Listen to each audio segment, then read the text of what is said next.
प्रिय दोस्तों, मेरे चैनल में आपका स्वागत करती हूँ। इस वीडियो में आप लोगों को नया आईफोन 14 कितना तेज होगा आईफोन 13 से, इसके बारे में बता रही हूँ। क्या आपको एप्पल के आईफोन 14 का इंतजार है?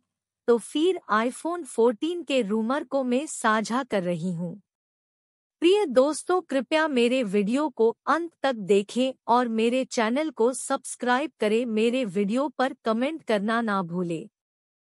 आईफोन 14 कितना तेज होगा आईफोन 13 से? आईफोन 14, आईफोन 14 प्रो और नियमित आईफोन 14 मॉडल के बीच बड़े अंतर देने के लिए एप्पल की पहली आईफोन श्रृंखला होगी। यह न केवल अलग-अलग डिजाइन बल्कि अलग-अलग कोर स्पेक्स और कैमरा हार्डवेयर भी है। नतीजतन नियमित आईफोन 14 मॉडल पिछले साल के आईफोन 13 प्रो मॉडल के रूपांतर होंगे, जिसका अर्थ है कि प्रदर्शन के मामले में वे काफी फॉर्मिडेबल होंगे। आईफोन 13 प्रोस में प्रदर्शन और बैटरी लाइफ के मामले में प्रतिद्वंद्वी नहीं है। गैलेक्सी S22 श्रृंखला और अन्य एंड्रॉयड फ्लैगशिप करीब आने में विफल रहे हैं।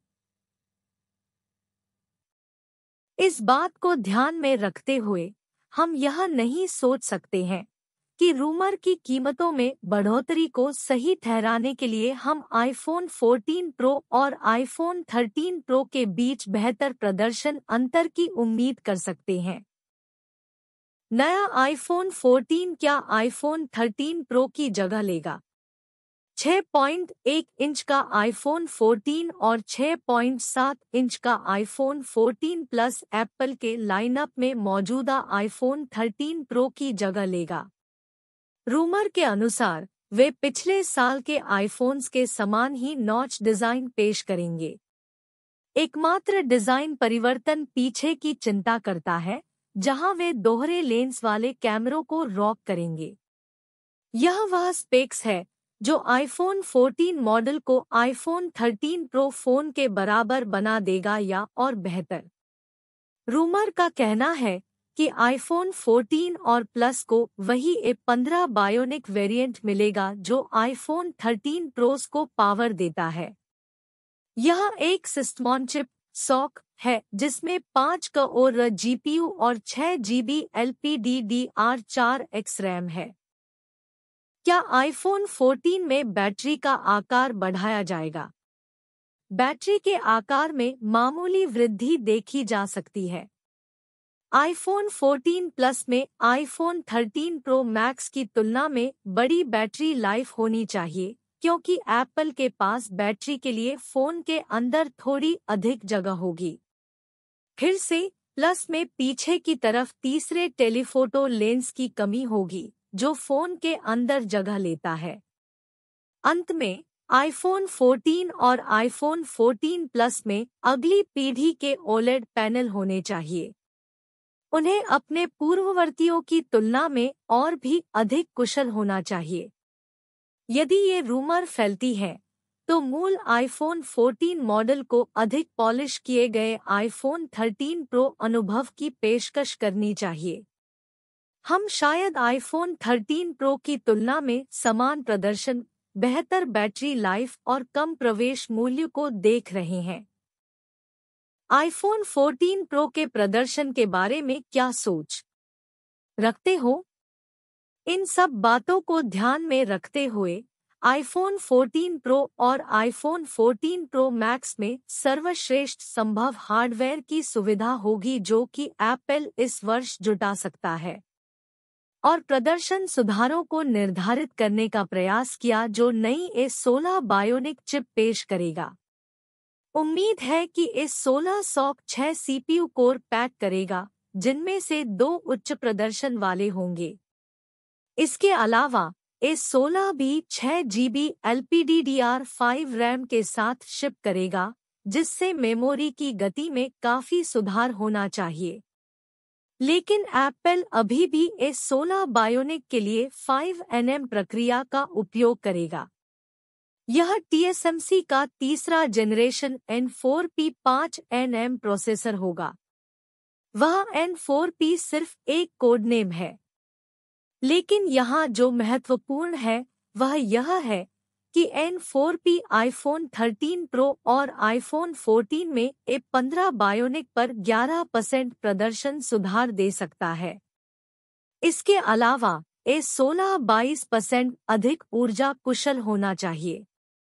अंत में हम मूल 5nm प्रक्रिया पर 6% डेंसिटी सुधार देख रहे हैं।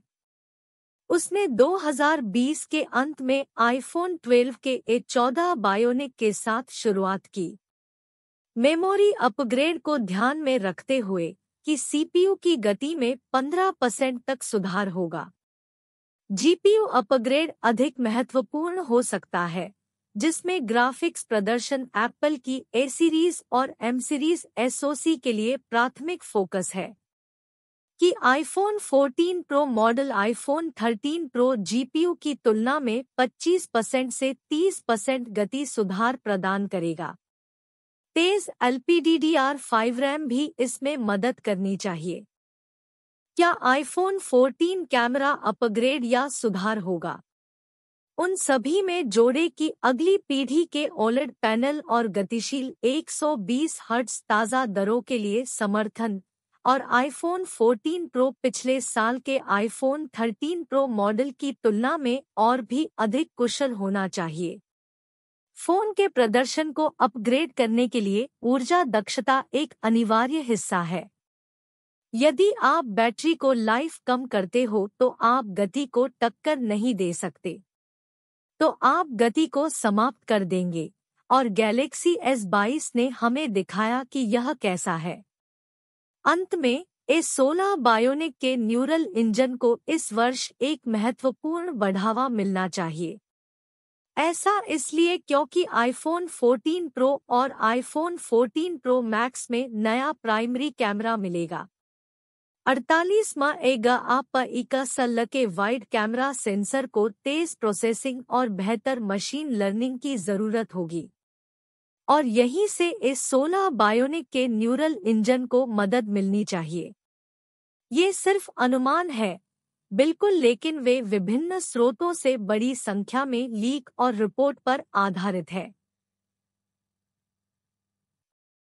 यदि यह सब हो जाता है तो iPhone 14 pro iPhone 13 pro model पर एक महत्वपूर्ण प्रदर्शन और दक्षता प्रदान करेगा, जिसे सितंबर में आईफोन 14 वेरिएंट के रूप में बेचा जाएगा। प्रिय दोस्तों, मेरे वीडियो को देखने के लिए धन्यवाद। कृपया मेरे चैनल को सब्सक्राइब करें और मेरे वीडियो पर कमेंट करना ना भूलें। आपके सहयोग के कारण मेरा चैनल लगातार बढ़ रहा है। धन्यवाद।